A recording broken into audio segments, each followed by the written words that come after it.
Alors, bienvenue sur Tabletop Simulator, qui est un jeu vidéo sur Steam qui permet de jouer à des jeux de société. Et ici, c'est le Bordel Temporel, un jeu de société donc, que j'ai créé avec Angel MJ à l'illustration. Voici globalement la représentation du mode Versus, qui est le mode principal du jeu, qui se joue de 4 à 9 joueurs, et la durée d'une partie est d'à peu près 1 heure. Ça se passe en plusieurs missions, et en général, voilà, la première partie, elle est toujours un peu plus longue, comme tous les jeux de société, et petit à petit, vous verrez que vous jouerez de plus en plus rapidement, parce que la durée d'une partie peut être assez rapide. Comment ça se passe? Alors, l'histoire du jeu, c'est qu'on est en 2550 à Néo-Versailles, et qu'est-ce qui se passe à Néo-Versailles? Il y a deux équipes qui se mettent un peu sur la gueule, et ça crée un portail temporel défectueux.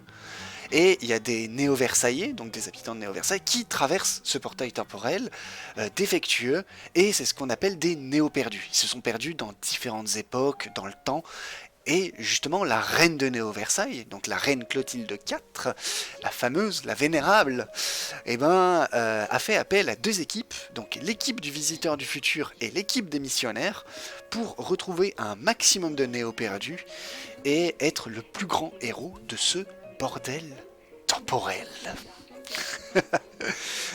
Euh, donc ça, voilà, c'est un peu le pitch du jeu. Et concrètement, comment ça se joue? Donc au début d'une partie, on va avoir en rouge donc des cartes personnages qui représentent les deux équipes. Je vais les présenter comme ça. Pouf, pouf, pouf, pouf. Où on a, comme vous le voyez, le visiteur du futur, donc l'équipe du visiteur du futur avec le visiteur du futur, Raph, Stella et le docteur Henri Castafolt.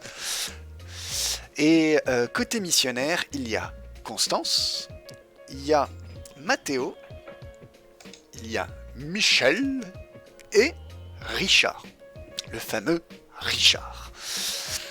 Et vu que le jeu peut se jouer de 4 à 9, on peut être un nombre impair. Et le personnage qu'on jouera si on est en nombre impair, c'est Raymond, qui lui aussi est un néo-versaillais, mais son but, contrairement aux autres, c'est juste de sauver ses amis.